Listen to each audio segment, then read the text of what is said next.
Hello, everyone. My name is Julie McVeigh, and this is Unordinary Made Ordinary, where we talk about extraordinary experiences of everyday people. And today we have a special guest. We have Dr. Lotte Valentin. Welcome. Oh, thank you so much for having me. It's an honor. I'm just so pleased that you're here. The listeners are going to just be completely fascinated with your story. I know. So let's get right into it, if you wouldn't mind, with your first near-death experience, if that's okay. Yeah, Okay. absolutely. Yeah, so I had two near-death experiences. And the first one happened after I gave birth to my third child. And I was hemorrhaging basically for 3 days. I went to the emergency room and I told them that I had been hemorrhaging and I was bleeding. And they kept me for observation for 2 hours and then said, well, nothing much seems to be going on right now. So let's just send you home. It could just have been a second lining. So, and my baby had been born about 10 days earlier. And I was also in a lot of pain. So it felt like a bowling ball was sitting inside my stomach, pressing downwards. Mhm. So standing up was painful for a long time. So I had to keep sitting down. But when you've given birth, and this is my third child, it was a natural birth. And I'm thinking, well, it's a big baby. So maybe it was just that it was a big baby. And the next day I hemorrhaged again. And we called the hospital and said, hey, should we come back? And while my husband was on the phone, I stopped bleeding. So I said, no, forget it. We're not going back. They didn't Okay. do anything yesterday. So Yeah. let's just forget about it. And they said, okay, let's schedule an appointment for you tomorrow morning with the gynecologist in Huntington Beach. And because that's where we lived in California at the time.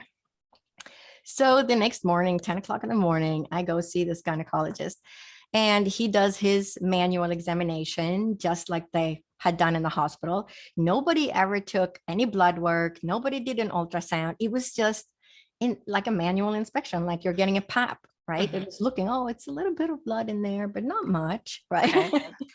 This is 1992. So he said, okay, well, it doesn't seem like much is going on now. And I told him I had hemorrhaged twice already. So he sent me on my way. And then we go home. And then in the evening, again, I hemorrhaged again. So then we said, okay, we have to go back. Something's wrong. I mean, this is the third time. So we go back to the hospital and they do another manual examination. And they keep me there. They said, okay, we'll keep you for observation. And they closed the door. I don't have a bell to ring. I'm just lying there. And eventually I start bleeding again. So I'm thinking, well, this is great. Finally, they're going to figure out something is wrong. At least I'm bleeding while I'm in the hospital. So at one point, the nurse decides to check on me. So she opens the door and she looks in, and that look on her face, I can still see it. It's just that sheer, horror and terror on her face. She's just like, as she opens the door and she sees all the blood on the paper and everything. And she, I can hear the call on the loudspeaker in the hospital, OBGYN stat to the ER, OBGYN. And I'm thinking, okay, great. They finally figured out something is wrong. So this physician comes running, literally full speed. He probably ran through the whole hospital. He was in his mid 50s. And I'm thinking, great, I have somebody that's older and somebody's finally gonna, understand and figure out what's wrong. And that's actually the doctor that saved my life. So he does a manual inspection and he's got his probably resident physician with him. And as they're examining me, this huge blood clot comes out. It's like a baby's head. And at that point, I try to sit up and I'm telling him, I don't feel too good. So at that point, the whole ER room just filled with people and I'm just being pushed down on the bed and they keep tipping the bed downwards. So my head keeps going down and my feet go up in the air.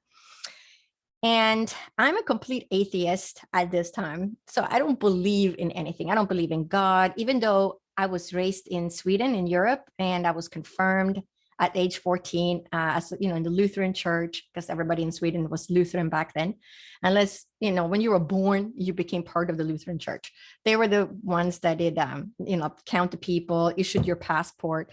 So it was just part of the daily routine. But I did not grow up going to church. I didn't believe in anything that they taught me, you know, when I was 14.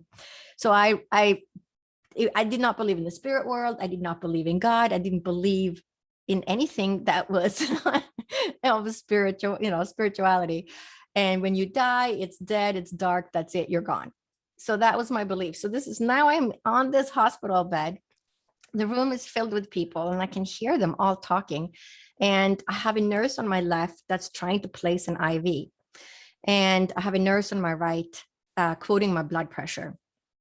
And I just feel like I'm falling. So imagine jumping out of an airplane without a parachute and you're just falling. And I can only guess that that is my blood pressure dropping, because I just have a feeling of falling through space. And I remember thinking, what's taking her so long? Why can't she get that IV in? But, you know, I was going into shock. And so the veins collapse and it's really hard to get IV into your veins, which is why when you go to the hospital, they often place an IV and you're just getting a saline drip, right? They're just hydrating you. Yeah. Because if something does happen to you, they have access already and they can just push any medication right in. But back then that was not standard procedure. So they did not place IVs automatically. Now, if I had come into the ER today, I would have gotten an IV right away. Yeah. So, but this is 1992. So as I'm lying there on the table, I'm thinking, what's taking her so long? And the nurse on my right is quoting my blood pressure. And at one point, she just yells out 60/15, hurry, or 50/15, hurry. And my blood, so like at 60/20, yeah, so 50/15, hurry, because at 60/20, you already have, your blood pressure is so low that it can't really support a heartbeat. And I hear her just yelling in panic. And it's right after she says that, I know that I'm dying, which is very different from thinking you're going to die. Many of us have been in situation, car accidents, thinking, oh my gosh, this is it, I'm going to die. But this was not an, oh my gosh, I'm going to die. This was, I know I am dying. So here I am on this table and I can feel I'm struggling. I'm holding on to my soul so that it won't float out of my body. And it just feels like it's being pulled out. And here I am, the complete atheist. So what do? I pray to God to save my life. Because at that point, there was nothing left. So it's kind of interesting. Where do we turn? We turn to that which might exist or might not exist. So I pray to God to save my life. And shortly after that, I get pulled out. So here I am floating a couple of feet outside my body. But what's interesting with this is that I never turned, I have no memory of turning around. Like some people say they turn around, they look down on their body. I have no memory of doing that. I'm just outside my body, but there is unconditional love on that other side. You just feel completely at peace and calm. And there is this loving presence, but there's also, I knew that I had access to all information, past, present, and future. There was no time. I was in a field of existence that there was no time. And the interesting part is, I mean, my first reaction was, how can I be outside my body and still be me? How does this work? How can I be me? I'm not even in my body. My body is down there. But I also knew that I was connected to the body. And you know, some people might have heard of, you know, the silver cord, or some people have seen the silver cord. For me, it wasn't like that. It was just a knowing that I was attached and I belonged to the body below me. And then, you know, all of a sudden I just get sucked back into my body. Like if you've ever seen the Santa Claus movie, the old Santa Claus movie with Tim Allen, when he delivers presents and he goes through the chimney. Yeah, that's my best description. It's just, wow. I just got sucked back into my body. Wow. So now I'm thinking, okay, I must be crazy, because did this really happen? How could this be? You're not supposed to be outside your body. Yeah, I thought I was losing my mind. So I was petrified of sharing my story in the beginning. And then I was kept for observation, stayed 2 days in the hospital. And then I'm lying in the room and I'm hooked up to all these machines, keeping track of the heart and blood pressure. And my sister-in-law had just passed away about 10 days earlier. And I'm lying in bed and I know that she is in the left corner of the ceiling and I can hear her voice. And she says, everything's going to be okay. You're going to be okay. Wow. And now I'm thinking, how can this be? Is that her? I'm not supposed to be hearing the spirit world. How can this be? Right. So the nurse that comes in to check on me the next day, she was a super nice nurse. And she said, oh, and she was probably familiar with near-death experiences. I had no idea. I've never even heard of them. So I had no idea what had happened. Wow. And she said, did anything unusual happen yesterday? And I'm just, nope, nothing unusual. No, it was, they saved me. And I was so afraid because I figured if I say something, they're going to put me in the mental ward and lock me up. And I need to get back home to my kids. My children were 6, 3.5, and a newborn. Wow. So I was petrified of telling her anything. And then my parents were visiting, taking care of the kids, and they ended up staying another, 2 months. And then my mother-in-law came. My daughter was born in June, and by September is really my first memories. My memories between June and September is just me sleeping, and either my mom or my mother-in-law coming bringing food. Oh my goodness! Because I lost so much blood, and wow, everything was really turned around. So what happened next? So I started having these experiences, experiencing connection with the spirit world, literally the day after my first near-death experience. Okay. So wow. it started there, and then that had we're to going to be get a into little that later, shocking. how it all transpired over the last 25 years. But what happened was that I got really sick. I had something called bone marrow suppression. And so you don't have enough red blood cells, white blood cells, or platelets. So what this really means is that you're anemic. So you're really tired because you don't have enough red blood. You have low white blood cell count. So now you get sick all the time because your immune system is not working. Okay. And if you have low platelets, you're not clotting. So if you if you bleed, you keep bleeding, it takes forever for the bleeding to stop. Or you just hit easily and you get a big bruise. So you're bruising very easily. So I got really sick, and all my watches stopped. So I had this whole thinking, okay, well, the watch stopped, but I can't get a new one. I just figured it was the battery.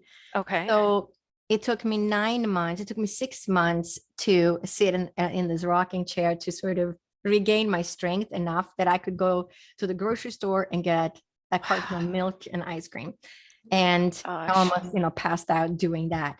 And after 9 months, I finally had the strength to just walk into a Target, because how a Target, the watches are right up front inside the door.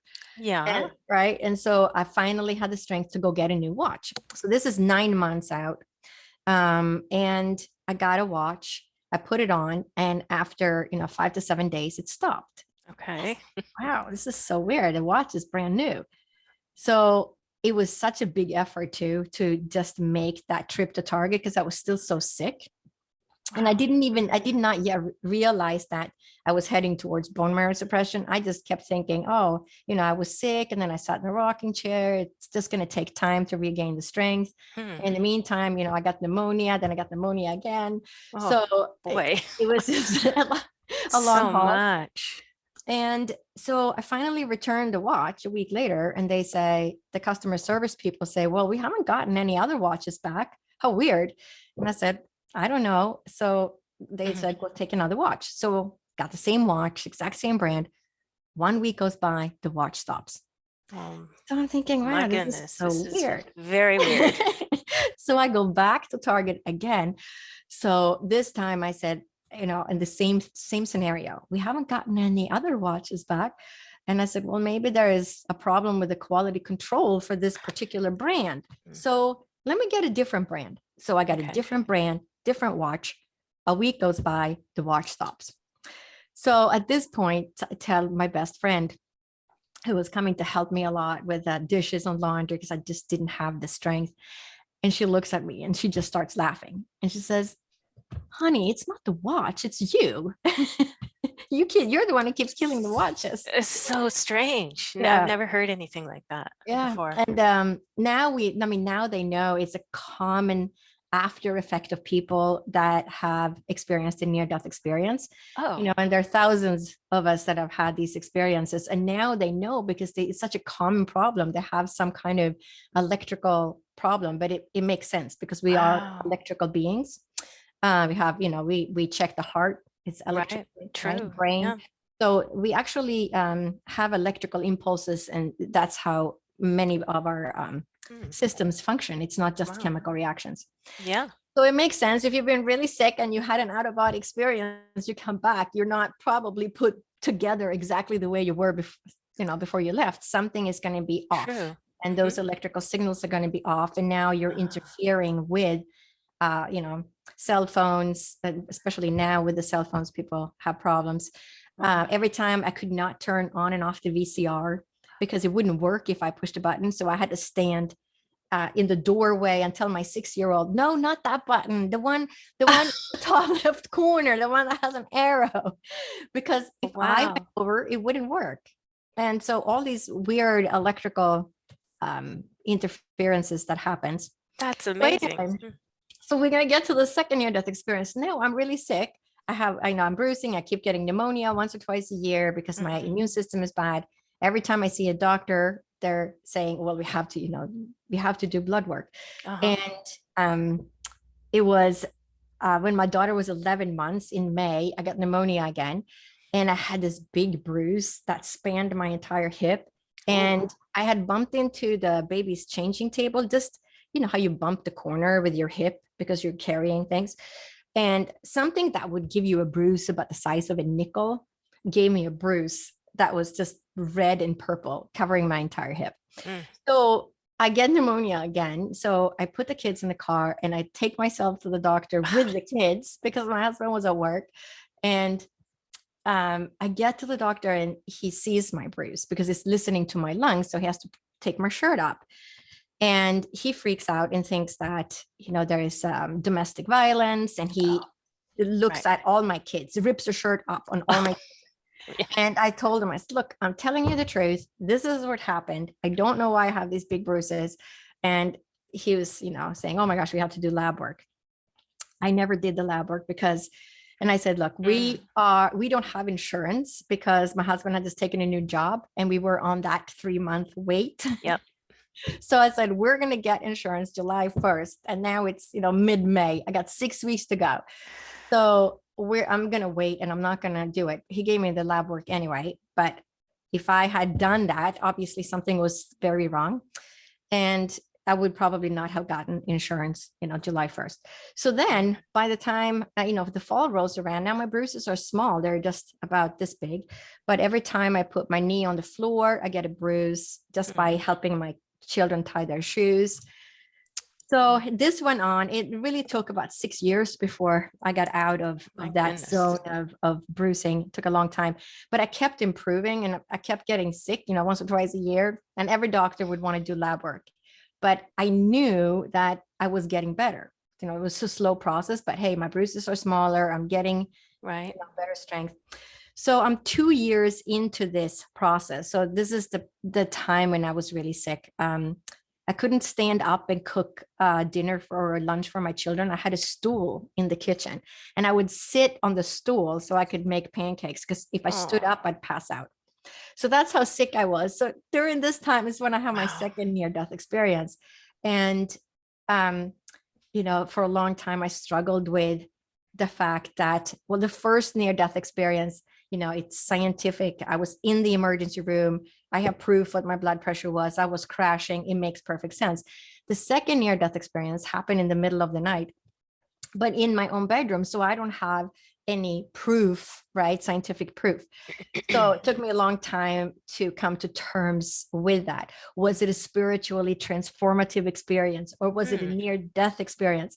But, in the end, it doesn't matter what it was because people can have spiritually transformative experiences or even shared near-death experiences when their child or partner, wife, husband is passing away. They have like a near-death experience, but they're completely healthy. They're just standing next to the person they love, and they have that shared experience.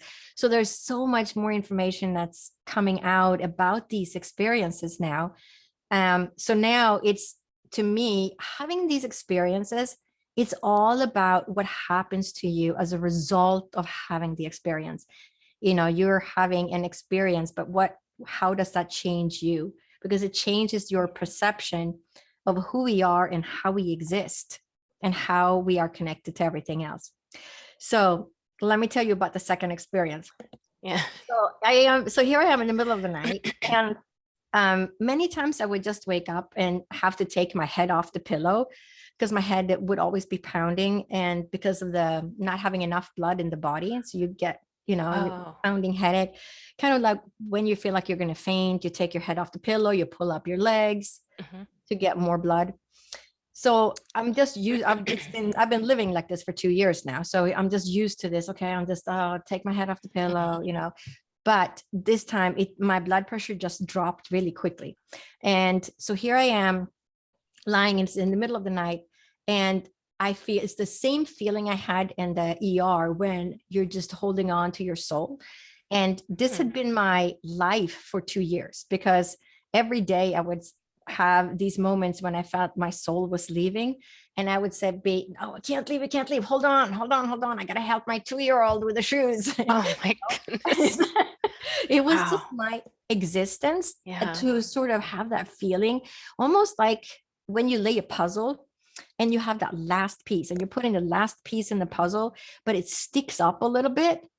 So it's not flesh with the rest of the puzzle. That's what it felt like. My soul wasn't all the way merged in. So you have your body, but the soul is sort of sitting here, and it just keeps doing this all the time. So it's just going to pop out at any moment, and you're going to take off. So here I am lying in bed, and I have that same feeling of the soul leaving. And then all of a sudden I'm just out in a split second, because it's 1 second you're inside the body and the next second you're outside, but it's a split second, because it happens so fast that I can't even put like a time to it, because you're there and then you're not. Wow. It's just like you just snapped out. But this was very different. So instead of hovering above my body, I'm just traveling or falling, tumbling through darkness. There is no tunnel. There is no light at the end of the tunnel. I'm just tumbling through darkness. And then I get to this place, and I call it the bouncing station, only because they sent me back. You get there by mistake, they're going to send you back. That's how I look at it. So imagine taking an elevator in a skyscraper, and let's say there's 100 floors. And you push the button to get off at floor 50. So you're in the middle of the skyscraper. It was that feeling. I knew that there were levels below me, just like it is in a skyscraper. And I knew there were levels above me. So just that same feeling you would have getting off at floor 50, right? There are floors above you and below you. So as I come to this place, for the first thing I see, I hear beautiful music, and I see 2 log cabins, and this music is not of earthly. It is not, we can't make music like this on the earth plane.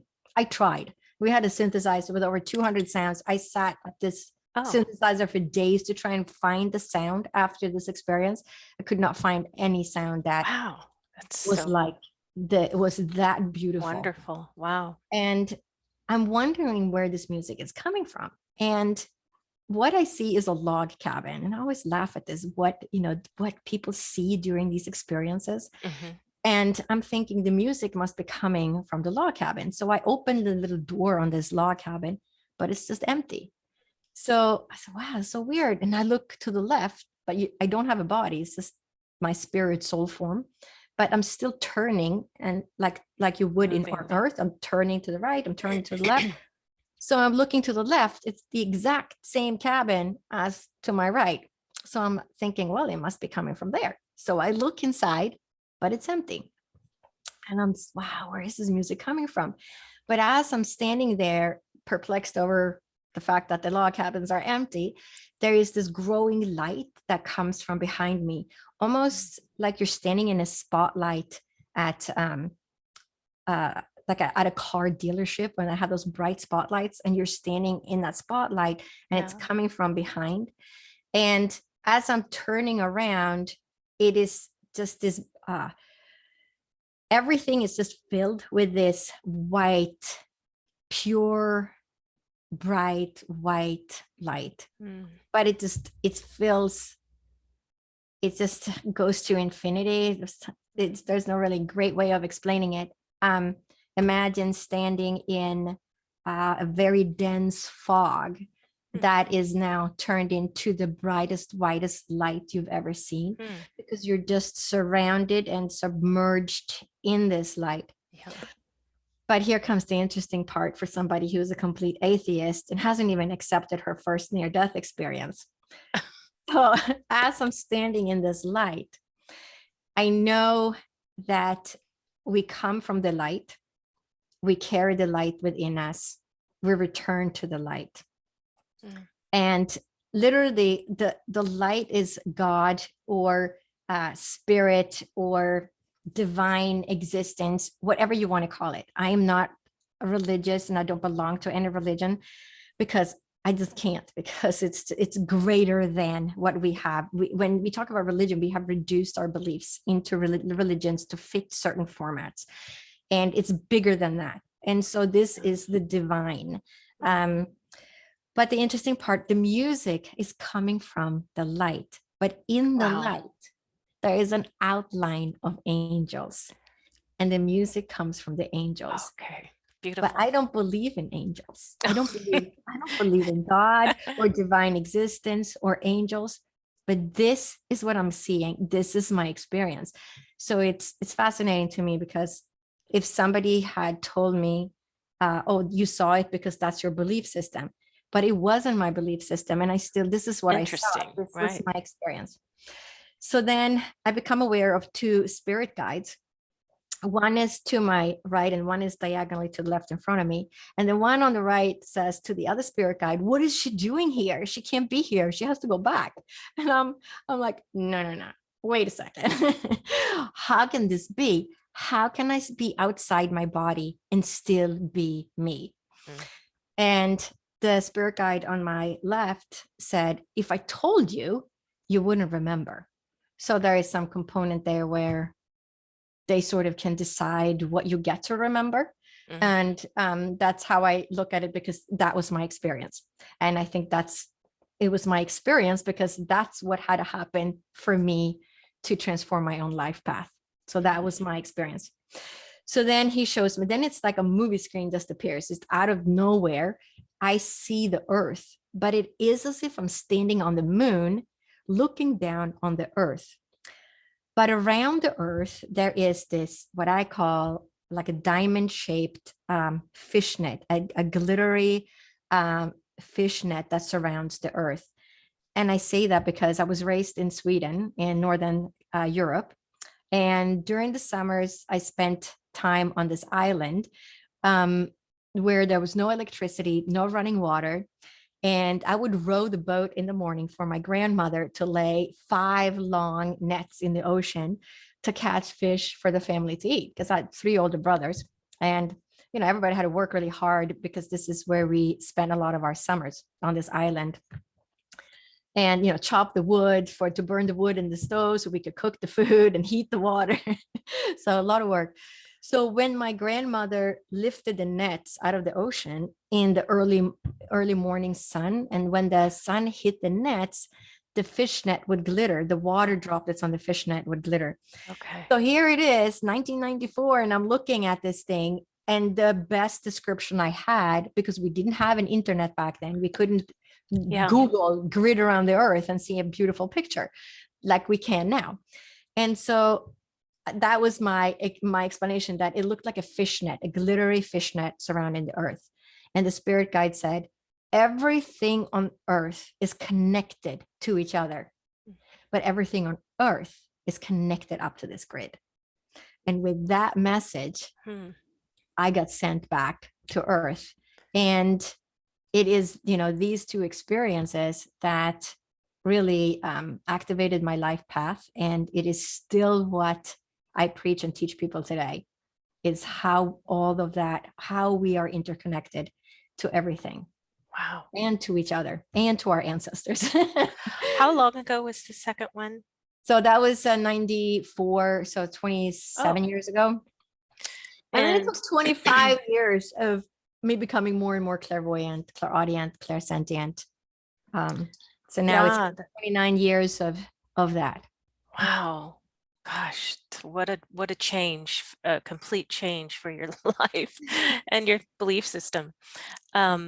So I'm just curious, you said you did not have a body when you were? Yeah, no, when I was in spirit form, no, it's you're just in soul or spirit form. That's what I saw. I didn't see hands. Like, yeah, I didn't see my hands. I didn't see my body. I was just a spirit form of myself. Yeah. Yeah, that's interesting. That's amazing.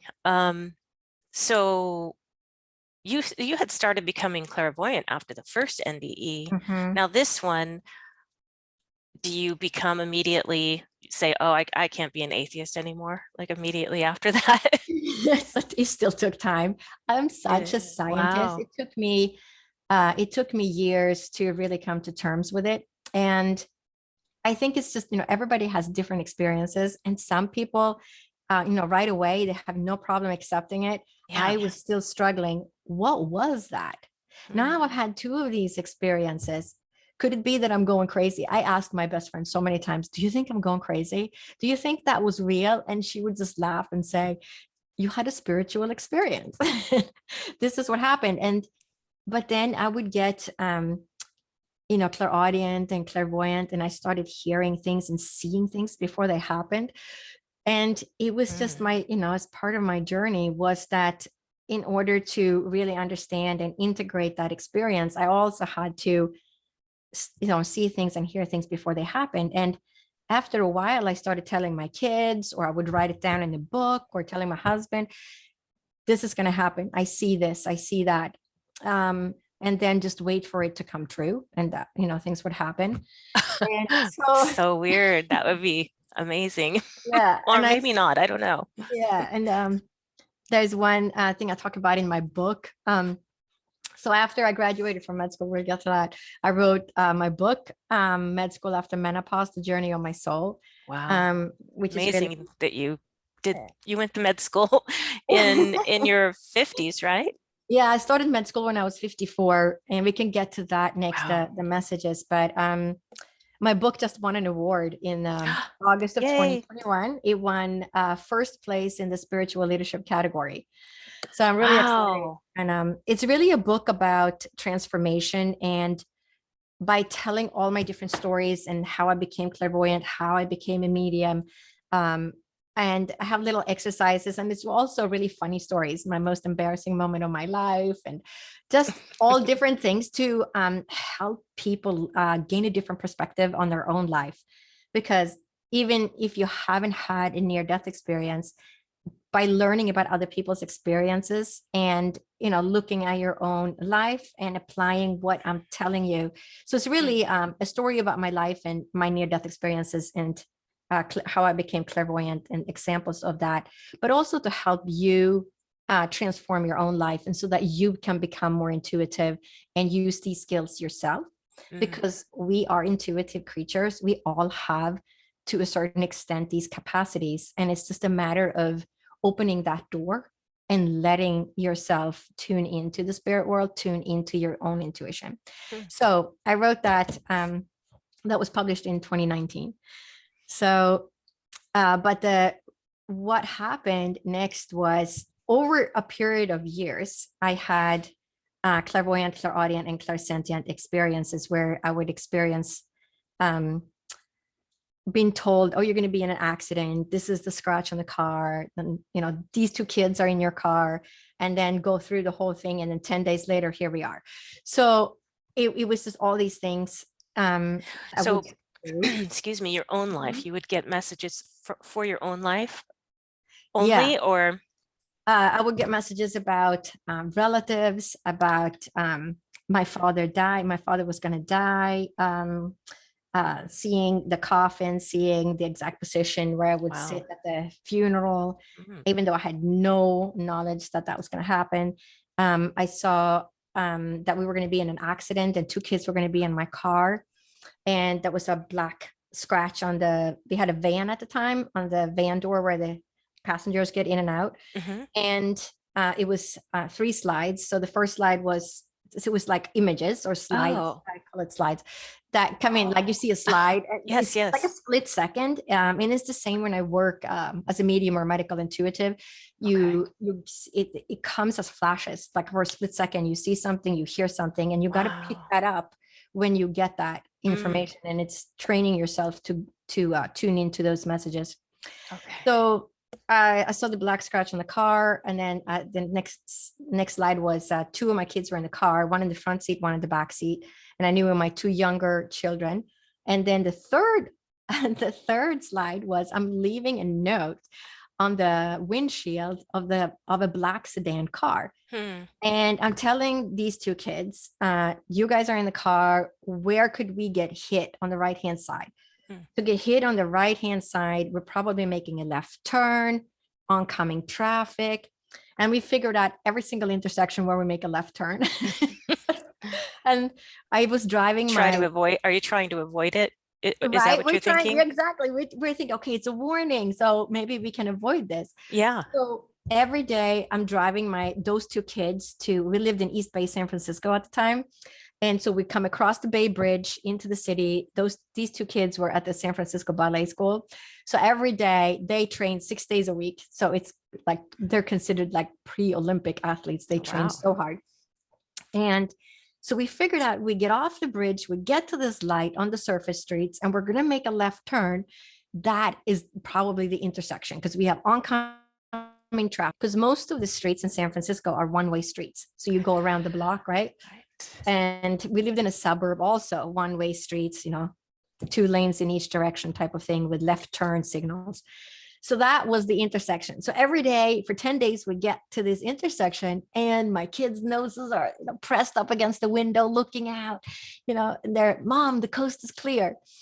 So after 10 days of this, we are in Walnut Creek in East Bay in the bookstore. And as we're coming out of the parking lot, it's really crowded. It's probably a Friday. I can't remember what day it was, but it was really crowded. It was probably a Friday afternoon or Saturday. There is, a big truck offloading boxes of books for the bookstore. People are trying to get into the parking lot. I'm trying to get out. And it's this little narrow street. So as I'm squeezing out onto this narrow street, I'm making a right turn. There is a car parked. And as I make my right turn, I hit the right hand side of my car hits the parked car. Mhm. And at that moment, I knew. I said, Oh boy. and the car was black. It was a black sedan car, no driver in sight. So I get out of my car, I go to the other side, and I look at the scratch on the door, which is the exact image of what I had seen that I told my kids. And Wild. I just start laughing. So I'm literally like, oh my gosh, like looking up at the sky, just laughing. And all the people, on the sidewalk and the cars coming in, they're just staring at this crazy woman that's laughing hysterically at the scratch on her car. And of course, here I am. I'm leaving a note on the windshield of this black sedan car. So, Wow. but it was, so this is how these are, great examples because they're verifiable examples. I told my children about it.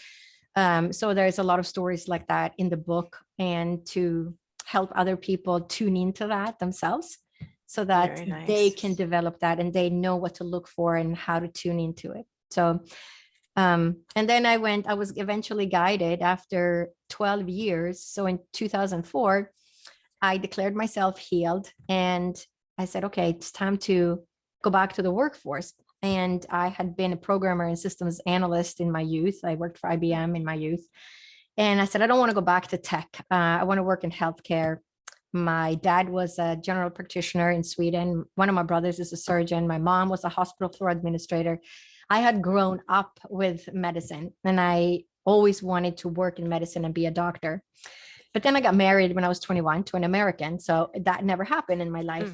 Took a different course. Yeah. So I said, I want to study something in healthcare.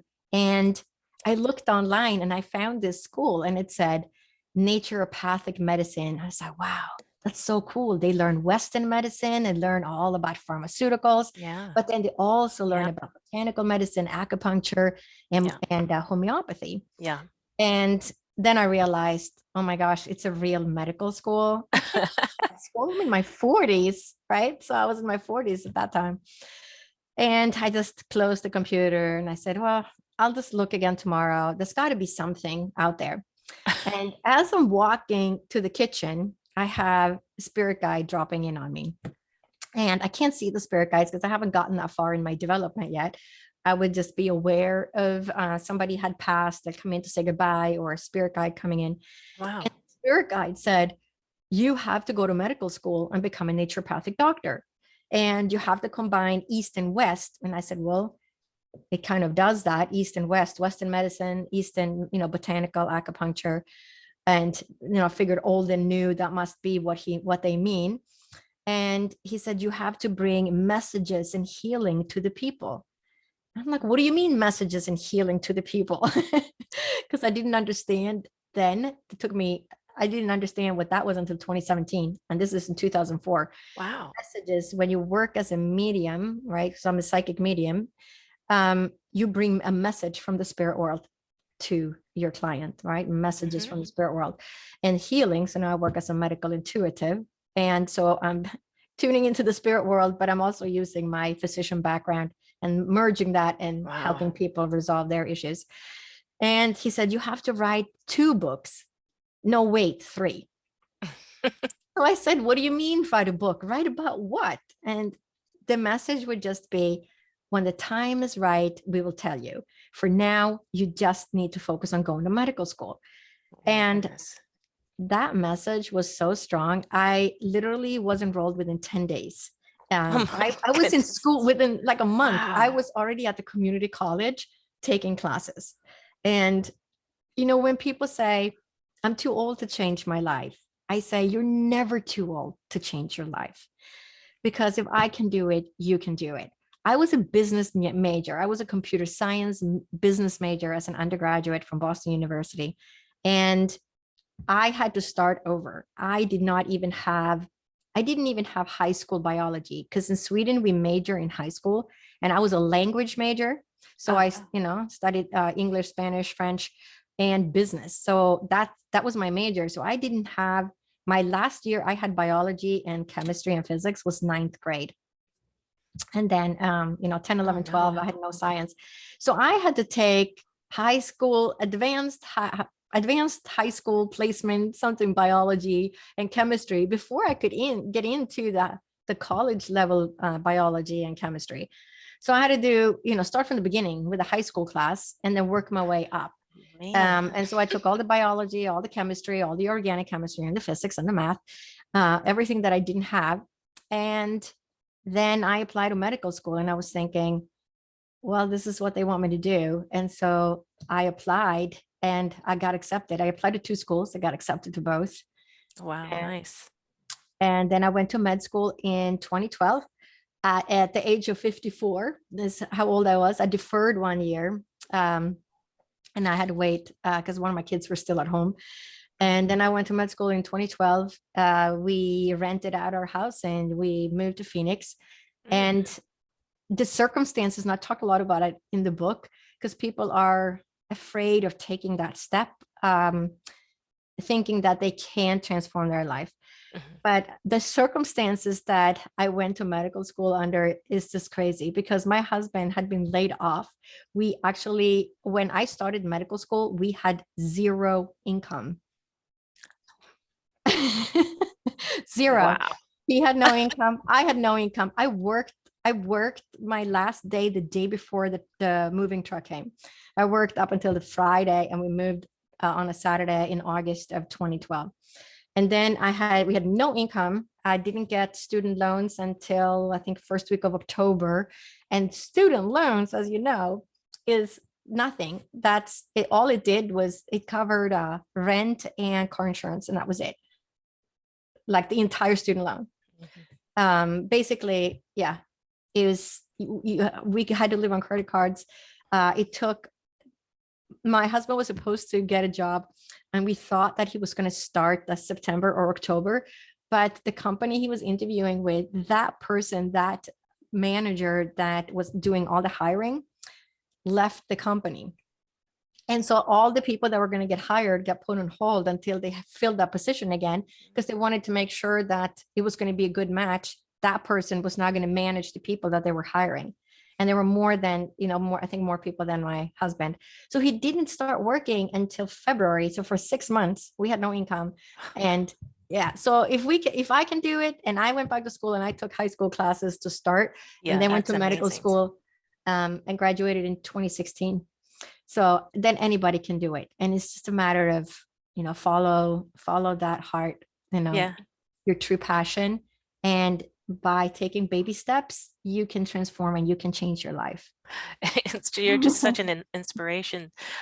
So you have the one book, and are you working on 2 more? Or you do have the books? No, so this is my first. So this one I came out in November of 2019.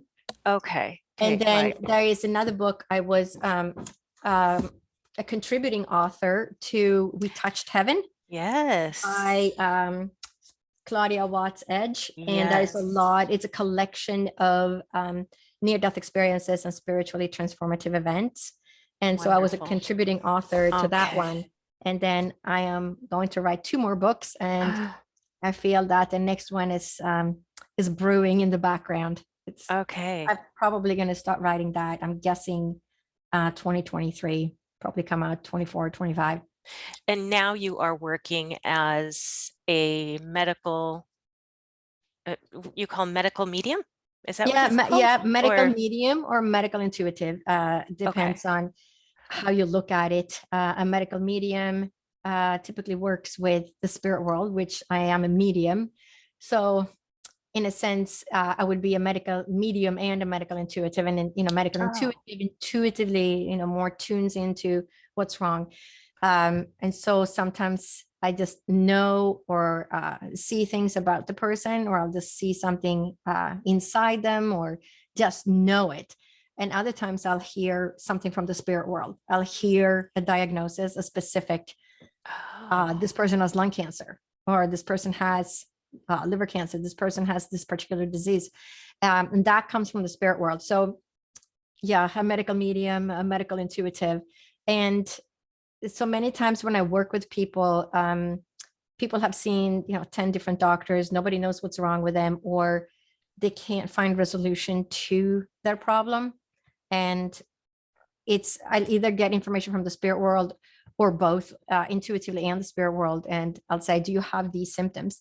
I keep hearing this disease, and I know what that disease is. And I know what the symptoms are that goes along with that disease, because I am a physician, right? And so by getting information from the spirit world, and then I can back it up and say, well, people who have this disease, they typically have these symptoms. Do you have that? And they'll say, yes.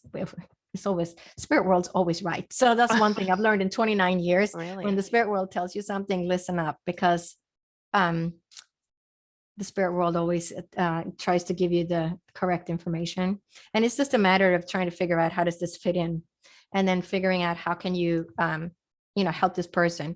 Sometimes it can become an ancestral healing session, because it could be something that's tied to the ancestors and how we inherit the emotional DNA. It could be a traumatic event from your lineage from the past that's causing you to have anxiety or panic attacks now, for example. Okay. So, or it could just be, your own experiences. You have to decide where it's coming from. Is this something that materialized in your own life based on your own experiences? And this is, how it's happened. Maybe you grew up in an environment where they use toxic chemicals on a farm. Well, that would make perfect sense that this is how this is correlating to your problem now, right?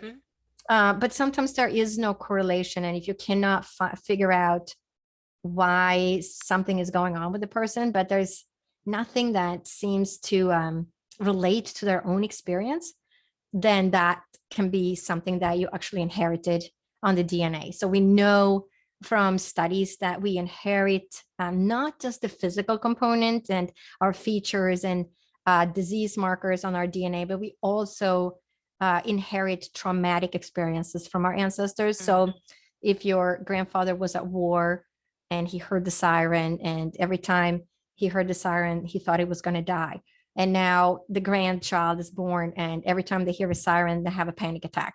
But that child has never been around loud noises. There's no reason they would be. And that can be, those markers actually are flipped DNA. And there's studies that have been done on that, where they did a study at Emory University, the Emory School of Medicine. I think it was Brian Diaz that led that study. And they would take mice and they would expose them to a cherry blossom smell. And every time they smelled that smell, they would give them an electric shock.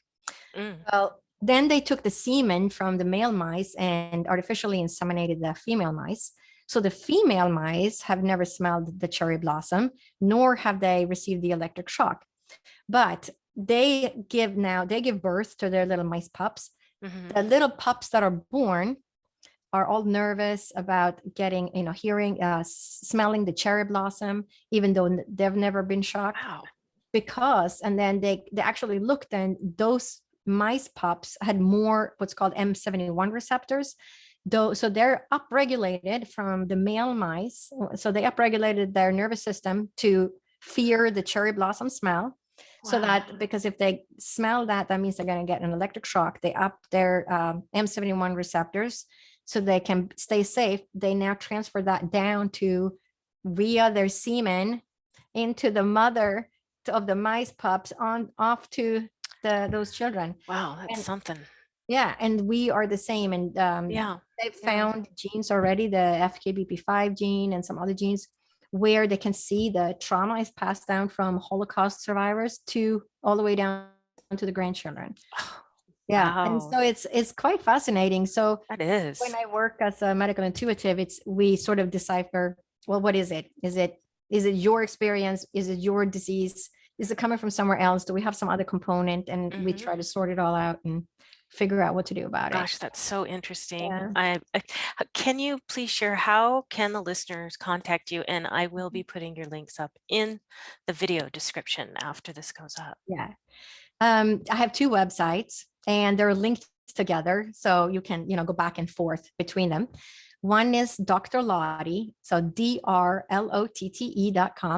And that is more about my medical practice and the things I work and see and work with on a regular basis. And then that is linked to my other website, which is called Divine Spiritual Essence. So DIVI, right? Divine, not DE, DI, as in divinity. DivineSpiritualEssence.com. And that is where you can schedule sessions with me for medical intuitive or ancestral healing or psychic medium readings. Sometimes I was wondering if you did that. I want, direction. I've come to a crossroad in my life. I don't know if I should go in this direction or that direction. So that's more of a psychic, intuitive, mediumistic reading. It typically just gets all in one somehow. Or sometimes people have lost people and want to get a message from the spirit world. People have lost loved ones, during COVID, and times feel guilty, like they were the ones that got the person infected. Maybe they were the first one that was sick and caused somebody to, pass over to the other side.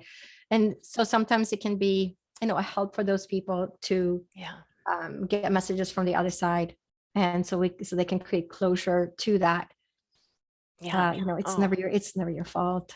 It's I've never found I have never done a reading where it was somebody's fault. Mhm. You know, there's always a bigger meaning behind everybody's experience, Yeah. and you know what had to happen for that person. So Well, yeah. I have thoroughly enjoyed this conversation, all that you've shared. What a fascinating and inspiring person you are. But before we sign off, I just want to leave you with any last words that might be on your heart that you think, oh, I really wanted to share this one thing. Well, I would say the thing that I would want to share with everybody is, you know, we have so much um, upheaval in our world right now, not just in the United States, but with this whole pandemic, taking political sides. You know, we're all in this same boat together. We have to work together to resolve the problems and the differences that we have, and remember the message that I received in the spirit world. We're all connected. We're all connected to each other. We are all part of something bigger. Each of us have a purpose on the planet Earth, and we're all connected to everybody else. We are, in the end, all one, because each person is like a cell on to the earth. We are all cells to the earth, just like your cells have different functions in your body. We are all connected. We are all part of something bigger, something divine. And I think we are going through a very tumultuous time, Yeah. because we are in an era where, you know, the old prophecy where the eagle and the condor, the eagle of the north and the condor of the south fly together in the sky, where the eagle of the north symbolizes the mind and, you know, the Western world, versus the condor symbolizes the heart. So it's that merging of the mind and the heart. We have to analyze things with our mind, but we also have to remember to use our heart and to all work together, because in the end, we're all one, and everything is divine. And so are all of you. Oh, thank you. That's beautiful. Thank you so much, Dr. Lotte, for sharing this with us. And I want to thank everyone for watching. This has been Julie McVeigh with Unordinary Made Ordinary, and I hope you'll join us next time for another fascinating interview. And if you did enjoy this, please give it a thumbs up. And if you like this type of content, please subscribe to the channel. And I hope you're having a fantastic day or evening wherever you are on the planet or off the planet. And we will see you next time. Bye-bye.